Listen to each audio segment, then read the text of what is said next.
Hola, ¿qué tal, familia? Te mando un fuerte abrazo hasta donde quiera que estés y espero que la bendición de Dios rebose sobre tu vida, tu familia y cada una de tus necesidades. El día de hoy quiero compartirte una enseñanza la cual se llama Católicos Amargados. Y yo te invito a que se la compartas a más personas para que juntos lleguemos a más corazones. También te invito a que en este momento me pongas en los comentarios desde dónde te conectas, desde dónde ves la transmisión. Y si tienes alguna necesidad de oración, con muchísimo gusto ponla en los comentarios. Vamos a iniciar este tiempo en la palabra de Dios, invocando la presencia del Espíritu Santo. Ven, Espíritu Santo, llena los corazones de tus fieles y enciende en ellos el fuego de tu amor. Envía, Señor, tu Espíritu y todo será creado y se renovará la faz de la tierra. Amén, amén, amén. El día de hoy, repito nuevamente, te quiero compartir una enseñanza de parte del corazón de Dios para nuestras vidas, la cual se llama Católicos Amargados. Y si a través de esta enseñanza tú sientes que te reflejas o te refleja a alguien más, etiquétala en los comentarios de esta transmisión. Lo primero que en este momento te quiero enseñar es lo siguiente. Mira, dice la palabra de Dios en el libro de Hechos que afuera del templo de Jerusalén todos los días había un hombre que estaba cojo y pidiendo limosna. Pero la escritura dice que un día iban el apóstol Pedro y el apóstol Juan a hacer oración y se toparon con este hombre, a lo cual este hombre le dijo a los dos que si no tenían una limosna, a lo cual el apóstol Pedro le dijo lo siguiente: no tengo oro, no tengo plata, pero lo que tengo te doy. Levántate en el nombre de Jesús de Nazaret. Y ese hombre que estaba postrado en el piso, limitado por su enfermedad, en ese momento fue levantado por el poder del toque de Dios. Esto quiere decir que en ese momento su vida cambió para siempre. Y quiero que en este momento nos enfoquemos en lo siguiente.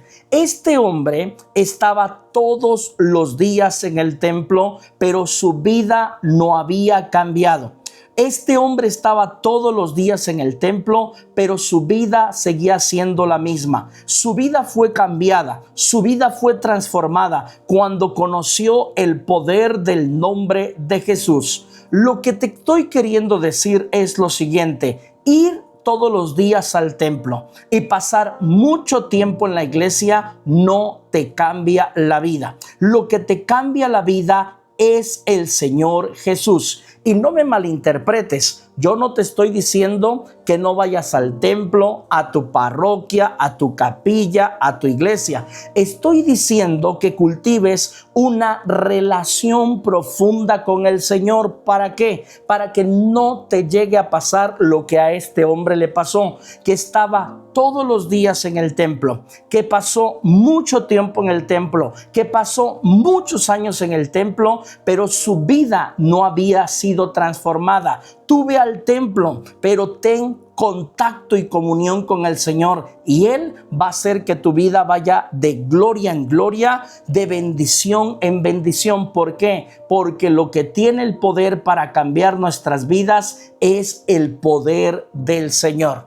El día de hoy quiero hablarte un poco más sobre eso y quiero que en este momento vayamos a lo que dice la palabra de Dios en el Evangelio de San Lucas, capítulo 15, versículos del 25 al 32. Dice la palabra de Dios lo siguiente: su hijo mayor estaba en el campo y al volver se acercó a la casa, oyó música y las danzas. Y llamando a uno de los criados, le preguntó qué era aquello. Él le dijo: ha vuelto tu hermano y tu padre ha matado al novillo cebado. porque le ha recobrado sano. Él se irritó y no quería entrar. Salió su padre y le suplicaba, pero él replicó a su padre: hace tantos años que te sirvo y jamás dejé de cumplir una orden tuya, pero nunca me has dado un cabrito para tener una fiesta con mis amigos. Y ahora que ha venido ese hijo tuyo que ha devorado tu hacienda con prostitutas, has matado para él el novillo cebado.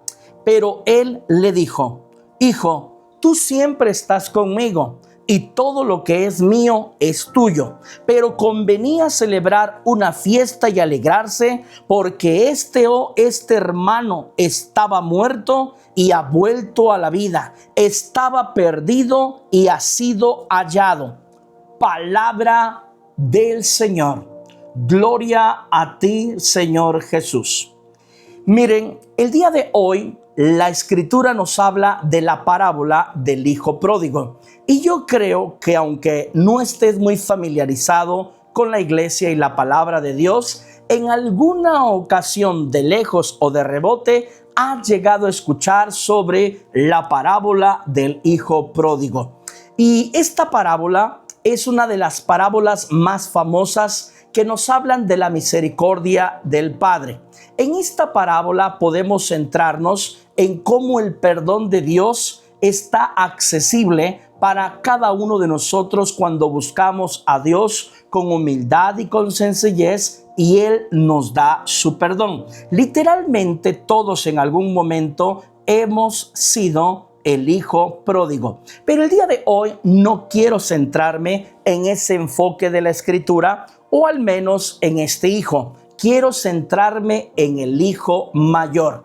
Y sabes, por esta ocasión a mí me gustaría rebautizar el nombre a esta parábola. Yo le pondría por el día de hoy a esta parábola la parábola de los dos hijos perdidos. ¿Cómo te dije? La parábola de los dos hijos perdidos. ¿Por qué? Porque nos vamos a dar cuenta que a través de la Escritura no solamente estaba perdido el hijo menor, sino que también se había perdido el hijo mayor. Quiero que lo entendamos de esta manera. El hijo menor se perdió en el pecado, pero el hijo mayor se perdió en el orgullo y la soberbia. El hijo menor se perdió allá afuera, pero el hijo mayor se perdió en la casa de su padre, y su corazón se había vuelto un corazón amargado, un corazón orgulloso, un corazón soberbio. ¿Y por qué lo digo así? ¿Por qué? Porque este hijo se atrevió a reclamarle a su padre lo que estaba haciendo con lo que era suyo y cómo estaba dándole otra vez bendición y misericordia a otra persona, ignorando que esa persona era su hermano. Ahora, quiero que lo entendamos de esta manera.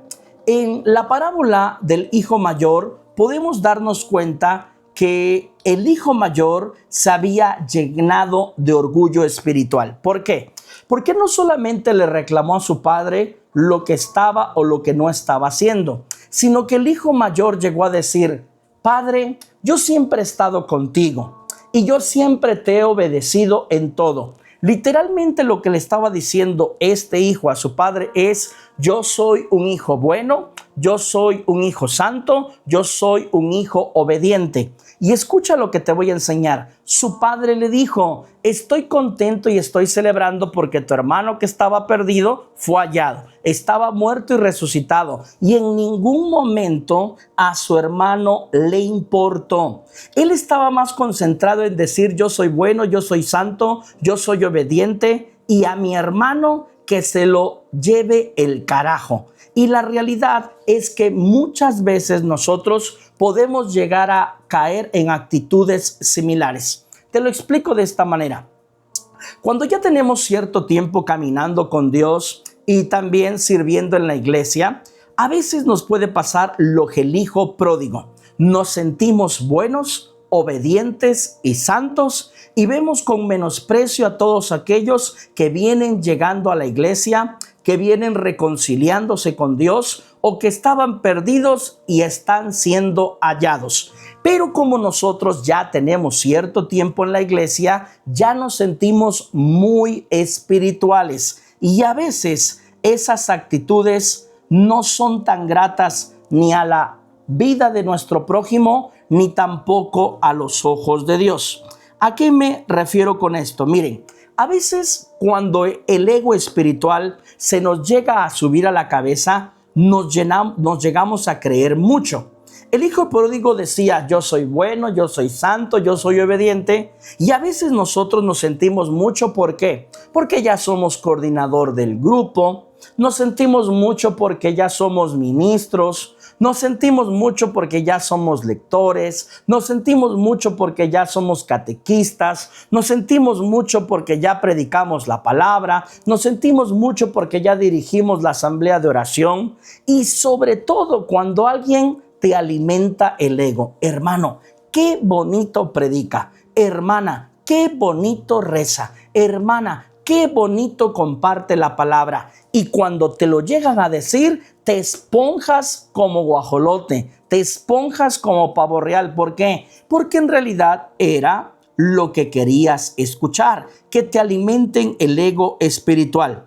Ahora, el problema es que no solamente esa era una situación, sino que la segunda situación era que era un hombre orgulloso, pero aparte no le importaba la vida, el alma de su hermano. Lo voy a decir con estas palabras. Habemos mucha gente que estamos dentro de la iglesia y que nos llegamos a sentir buenos, santos y justos, pero no nos interesa las almas de nuestros hermanos. No nos interesan las almas de aquellos que andan lejos del camino del Señor. No nos interesan las almas de aquel que se anda drogando, tomando o que necesita escuchar la palabra del evangelio. Por ejemplo, muchas veces te puedes dar cuenta en esto. Para muestra un botón. Hay algunas personas dentro de la iglesia que no les gusta que se hagan conferencias, congresos, retiros, misiones, porque para ellos es pérdida de tiempo. Ellos llegan a decir, eso es pura faramalla, eso es pura pérdida de tiempo, la gente no quiere hacer caso, la gente no quiere nada con Dios y en realidad a ellos no les interesan las almas. Y eso es lo que muchas veces nos llega a pasar. Estamos más interesados en que nos alimenten el ego a ir nosotros a compartir el evangelio con aquel que está perdido. Y lo voy a decir con estas palabras. Hay gente que tiene muchísimos años en la iglesia, pero nunca le ha predicado la palabra de Dios a las personas. Tiene muchísimos años en la iglesia, pero nunca ha ido a orar por los enfermos. Tiene muchos años en la iglesia, pero nunca ha ido a compartir la palabra de Dios a un matrimonio, a una familia o a un joven que necesita una palabra de consuelo, aliento y exhortación. ¿Por qué? Porque a veces estamos más centrados en crecer espiritualmente y alimentar nuestro ego a que las almas sean salvadas por el Señor. ¿A qué me refiero con esto, hijo, hija de Dios? Mira, al orgullo espiritual no le importan sus hermanos. Al orgullo espiritual le importa que le reconozcan que Él es santo. Y esto es algo que le había pasado al hijo mayor. Ahora, algo que nosotros también podemos ver en esta parábola es que la palabra de Dios dice que el hijo mayor llegó y lo primero que hizo fue escuchar música y se dio cuenta que estaban bailando y que estaban cantando. Pero el problema es que él se enojó, él se irritó, él se molestó. El hijo mayor estaba amargado. Al hijo mayor no le gustaba que cantaran, no le gustaba que bailaran. Yo te pregunto, tú que me escuchas, ¿tú conoces a alguien así en la iglesia? ¿O conoces a alguien así en tu grupo de oración? Gente que no le gusta que estemos contentos, gente que no le gusta que estemos alabando y danzando a nuestro Señor. Y el problema es que muchas veces nos podemos encontrar con personas así. Ahora, el hijo mayor no se alegró de que su hermano había vuelto, que se había salvado. Y la verdad es que este hermano estaba amargado. Escucha lo que te quiero enseñar. El hijo pródigo se había manchado de lodo y de suciedad por fuera, pero el hijo mayor tenía el lodo y la suciedad por dentro. ¿Por qué? Porque era una persona que estaba amargada y era una persona que era envidiosa. Entonces, el hijo menor con agua se lavó la suciedad que tenía por fuera, pero el hijo mayor no se la podía lavar. ¿Por qué? Porque la suciedad, la amargura la tenía por dentro. Yo te pregunto nuevamente, ¿tú conoces a alguien que aunque está en la iglesia está amargado?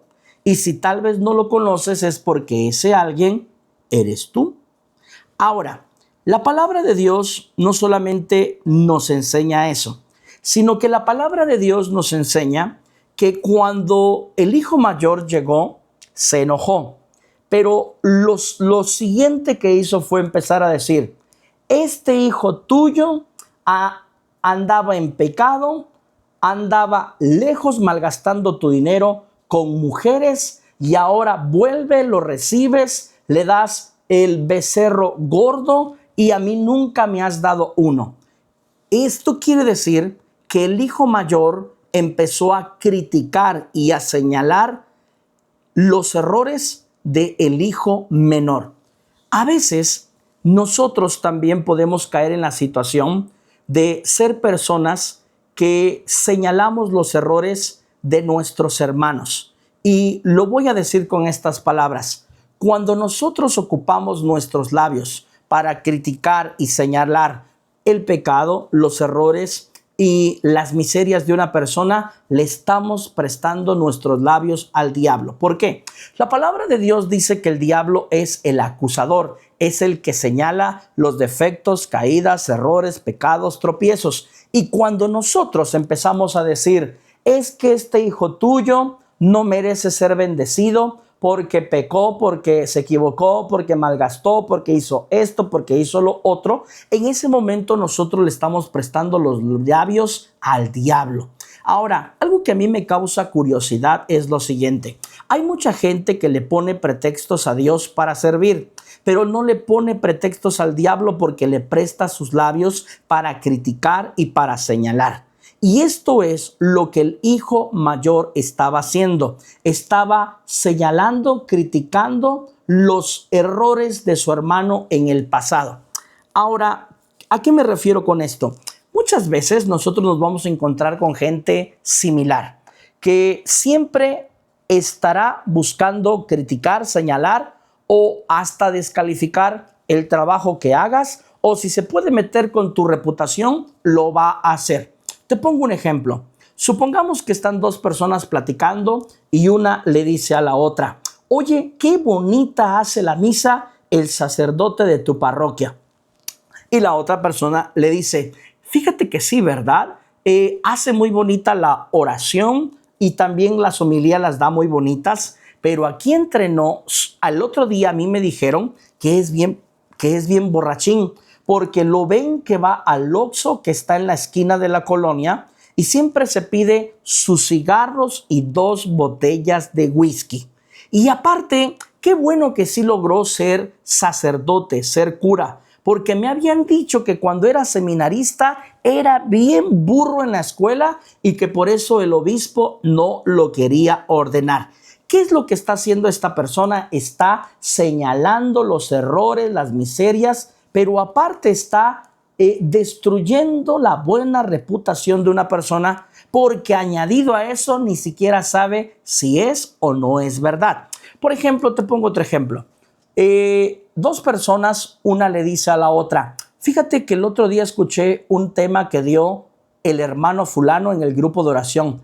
Qué bonito predica la palabra. Y la otra persona dice, fíjate que predica muy bonito, le halla, le sale y le gusta eso de compartir la palabra. Pero aquí entre nos, a mí me han dicho que maltrata bien feo a su mujer, que es muy grosero con ella. Y la verdad, yo el otro día estaba viendo y vi como que le gritó, como que la maltrató. A mí se me hace que ha de ser bien neurótico. Pero ¿cómo no va a estar neurótico si cuando era joven era bien drogadicto? A mí se me hace que ha de andar todo neurótico porque ya no se la truena, porque ya no se la quema. Y el problema es que ocupamos nuestros labios como el hijo pródigo. Él hizo esto, él hizo lo otro, él hizo aquello. Y la realidad es que muchas veces nosotros le prestamos nuestros labios al demonio. Y ahora, la palabra de Dios nos enseña que el hijo mayor empezó literalmente a querer decir: no merece que lo bendigas porque es pecador. No merece que lo bendigas porque ha hecho las cosas mal. No merece que lo bendigas porque se equivocó. No merece que lo bendigas porque falló, porque te falló. Y siempre te vas a encontrar gente que quiera decir lo mismo que tú. Él no merece, Dios, Él no merece que tú lo bendigas porque ha hecho esto, porque ha hecho lo otro, porque ha hecho aquello. Y la verdad, hay mucha gente que si quisiera sentir Dios o le quisiera decir a Dios a quien sí bendice, a quien no, a quien sana, a quien no, a quien le da trabajo, a quien no le da trabajo, a quien le da su bendición y a quien no se la da. Pero bendito sea Dios que ellos no son Dios. ¿Por qué? Porque ellos simplemente le querrían dar la bendición a aquellas personas que les caen bien. Mira, escucha lo que te voy a decir. Siempre en el camino de Dios va a haber gente que va a decir que tú no mereces la bendición de Dios. Y también te vas a encontrar gente que va a decir que no mereces tú que Dios te use con poder para su gloria. La palabra de Dios nos dice en el libro de Éxodo que el pueblo de Israel empezó a murmurar en contra de Moisés. Y el pueblo de Israel llegó a decir lo siguiente: ¿qué acaso solamente habla Dios a través de Moisés? Esto quiere decir que estaban murmurando, echando de habladas. O sea, no estaban de acuerdo con que Dios usara a Moisés para ser su profeta. Y la palabra de Dios dice que por andar de criticones, chismosos y murmuradores, les cayó lepra en todo el cuerpo. Ahora, escucha lo que te voy a enseñar. Cuando ellos murmuraban en contra de Moisés, en realidad estaban murmurando en contra de Dios. ¿A qué me refiero? Cuando ellos decían: ¿qué acaso es el único Moisés que puede hablar por Dios? Lo que estaban queriendo decir es lo siguiente: yo no estoy de acuerdo con que Dios ocupe a Moisés. Yo creo que Dios se equivocó al escoger a Moisés. Yo no estoy de acuerdo que Moisés sea el profeta del Señor. Y eso es pecado. Es pecado querer decirle a Dios a quién quiere usar, a quién quiere bendecir. Dios bendice como quiere a quien quiere y Dios ocupa a quien quiere como quiere para su gloria y para su bendición. Yo te lo voy a expresar de esta manera. ¿Acaso nosotros podemos decirle a Dios o estar de acuerdo con Dios si bendice o no bendice a alguien? ¿Qué acaso nosotros podemos estar de acuerdo con Dios si sana o no sana a alguien? ¿Qué acaso podemos estar de acuerdo con Dios si le da trabajo a una persona o no le da trabajo? Si a este lo hace sacerdote, si a este lo hace predicador, si a este lo llama a seguirlo y a servirle. Ese no es asunto de nosotros. Ese es el asunto del Señor. Mira, yo te lo comparto de esta manera. En una ocasión se me acercó una persona y me dijo: Ángel, tú la tuviste bien fácil. Porque tú te fuiste a drogar y a perder en el mundo. Un día regresaste, le pediste perdón a Dios. Él te perdonó, te levantó, te bendijo y te convirtió en predicador de la palabra del Señor. La verdad, yo tengo mucho tiempo estando en la iglesia y literalmente yo llegué antes que tú. Y yo no he recibido la bendición que Dios a ti te dio. Es por eso que te estoy diciendo que la has tenido muy fácil. Y en ese momento yo me reí y yo le contesté lo siguiente: esa es la diferencia. Cuando yo llegué, yo entendí que yo no merecía nada y Él me lo dio todo. Y es ahí donde radica el poder de Dios en mi vida. Todo lo que Dios me ha dado no es por mí, es por su gracia y por su misericordia. ¿Qué significa esto? Significa que fue Él quien me escogió para servirle. Y Él fue quien me quiso dar su bendición. Quiero que lo recibas en el corazón. Es Dios quien te escoge, no tú lo escoges a Él. Y Él ha visto algo en ti y es por eso que te quiere bendecir, usar y que te conviertas en un instrumento de bendición en esta generación. Yo te invito a que en este momento compartas en los comentarios y coloques: Dios decidió darme su bendición. Ahora, la palabra del Señor no solamente nos muestra que el corazón del hijo mayor se había llenado de orgullo, de amargura, de crítica, sino que también se había llenado de envidia. Ahora, ¿por qué envidia? Miren, la palabra de Dios dice que el hijo mayor estaba alegando, discutiendo por un becerro gordo que le habían dado a su hermano. Y la realidad es que su hermano ya no tenía nada, porque todo lo había perdido. Y lo único que tenía era el becerro gordo que le había ofrecido su padre. Ahora, y en ese momento el hijo mayor se enojó, se molestó y le empezó a champar o a reclamar a su padre. Pero nosotros tenemos que tener en cuenta lo siguiente. La palabra de Dios dice al principio de esta parábola que el hijo menor le pidió su herencia a su padre. Pero cuando su padre repartió la herencia, le dio a su hijo menor lo que era suyo, pero también le repartió a su hijo mayor lo que le correspondía. Esto quiere decir que no podía reclamarle a su hermano menor que él no tenía nada, porque él también ya había recibido su herencia. Ahora, algo que nosotros debemos entender es lo siguiente: el hijo mayor es el primogénito y al primogénito en una familia judía siempre le toca una doble porción de la herencia. Esto quiere decir que desde que repartieron las herencias, al hijo mayor le habían dado doble. Ahora, esto quiere decir que el hijo mayor estaba de envidioso por un becerro gordo, cuando él tenía muchísimo más. Tanto que el padre le dijo: hijo mío, tú siempre estás conmigo y todo lo que tengo es tuyo, todo a ti te pertenece. Ahora, quiero que lo entendamos de esta manera. ¿Qué significa el becerro gordo? El becerro gordo en este texto bíblico significa el sacrificio de Jesús en la cruz del Calvario. Va de nuevo. ¿Qué significa el becerro gordo en este texto bíblico? Significa el sacrificio de Cristo en la cruz del Calvario. Ahora, te lo voy a explicar de esta manera. Mira, el hijo menor no tenía nada, pero tenía a Cristo. Y tener a Cristo es tenerlo todo. Y el hijo menor no tenía nada, pero tenía a Cristo. Y al tener a Cristo tenía muchísimo más que lo que su hermano con su doble porción de herencia, él tenía.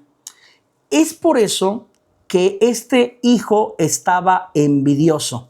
¿Por qué? Porque se sentía insatisfecho. Escucha lo que te voy a enseñar.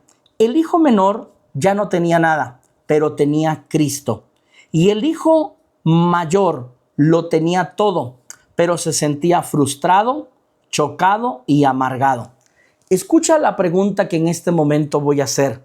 ¿Qué se siente tenerlo todo y estar amargado? ¿Qué se siente tenerlo todo y sentirse vacío? ¿Qué se siente tenerlo todo y no tener ganas de vivir? ¿Qué se siente tenerlo todo y sentirte marchito e irritable por dentro? ¿Por qué? Porque el hijo mayor lo tenía todo, pero no tenía a Cristo. Tú que me escuchas, que tal vez en la vida has tenido la oportunidad de tenerlo todo, pero te sientes amargado, cansado, frustrado, vacío, es porque te hace falta el Señor en tu corazón. Porque la Biblia dice que él se sentía amargado o se te perfilaba, se reflejaba que estaba amargado y lo tenía todo. ¿Pero por qué estaba amargado? Porque le hacía falta Dios, porque le hacía falta el Señor. Ahora, quiero en este momento terminar esta enseñanza diciéndolote lo siguiente. Miren, lo que le hacía falta al hijo mayor era tener comunión con su padre. ¿Y por qué digo que le hacía falta tener comunión con su padre? Te lo explico de esta manera. La palabra de Dios dice que el hijo mayor estaba siempre en la casa y siempre había obedecido al padre, pero siempre andaba en el campo trabajando. Esto quiere decir que no pasaba tiempo con su padre. Ahora, ¿por qué te digo que no pasaba tiempo con su padre? ¿Por qué? Porque el carácter del padre y el carácter del hijo mayor era muy diferente. No había reflejo del carácter de su padre. Y es por eso que te das cuenta que no pasaban tiempo juntos.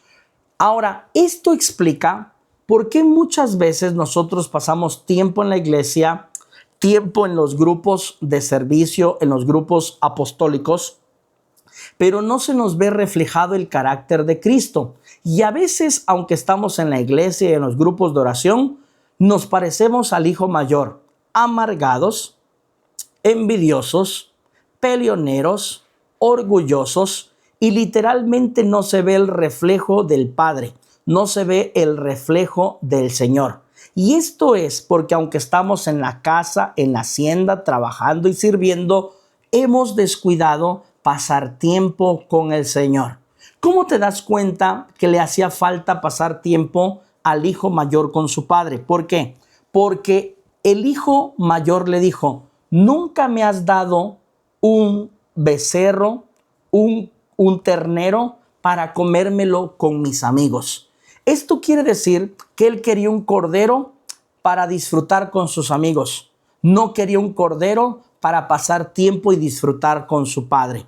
Escucha lo que te voy a enseñar. Aunque tú estés en la casa del Señor y tengas amigos que también están en la casa del Señor, usted tiene que pasar tiempo con el Señor, porque es estar con el Señor en oración lo que hace que tu carácter sea transformado y tenga el reflejo del Señor Jesús. Ahora, ¿a qué me refiero con esto? Porque escuchen lo que les voy a decir. El padre era humilde, pero el hijo arrogante. El padre hablaba con ternura, pero el hijo hablaba con soberbia. El padre era misericordioso, pero el hijo era grosero. El padre le daba sus brazos a su hijo, pero el mayor la espalda a su hermano. El corazón del padre amaba, pero el corazón del hijo rechazaba. Esto quiere decir que este hijo, aunque estaba en la casa y estaba trabajando para el padre, no pasaba tiempo con el padre. Por eso se sentía vacío, frustrado, chocado. Por eso se sentía amargado. ¿Por qué? Porque aunque usted esté en la iglesia y usted sirva en la iglesia, usted tiene que pasar tiempo en oración con el Señor. Gloria al Padre, gloria al Hijo, gloria al Espíritu Santo, como era en un principio, era y siempre, por los siglos de los siglos. Amén. Te invito a que en este momento me ayudes a compartir esta enseñanza y que pueda llegar al corazón de muchas más personas que la necesitan escuchar. Y también te invito a que te suscribas a nuestro canal de YouTube y también a nuestro canal de Facebook, que tiene el nombre de Predicador Católico Ángel Salguero. Antes de que te vayas, el próximo 20 de mayo vamos a iniciar el nuevo curso en línea Aprendiendo a Predicar la Palabra del Señor. Así que si tú quieres aprender a predicar la palabra de Dios y aprender las técnicas, herramientas para poder hacerlo, para poder empezar, o tú que tal vez ya predicas hacerlo mucho mejor, este taller es para ti. es para todos aquellos que quieren aprender y para todos aquellos que tal vez ya son predicadores locales, ministros y que ya comparten la palabra en sus grupos de oración. Esto va a ser de mucha bendición para ustedes. Y si alguien también pone en su corazón ser bienhechor de este ministerio de evangelización, puedes comunicarte conmigo al 271-109-8530 y la alada internacional es 52. Y también les dejaré más información sobre lo que es el curso en los comentarios. Les mando un fuerte abrazo y que Dios les bendiga.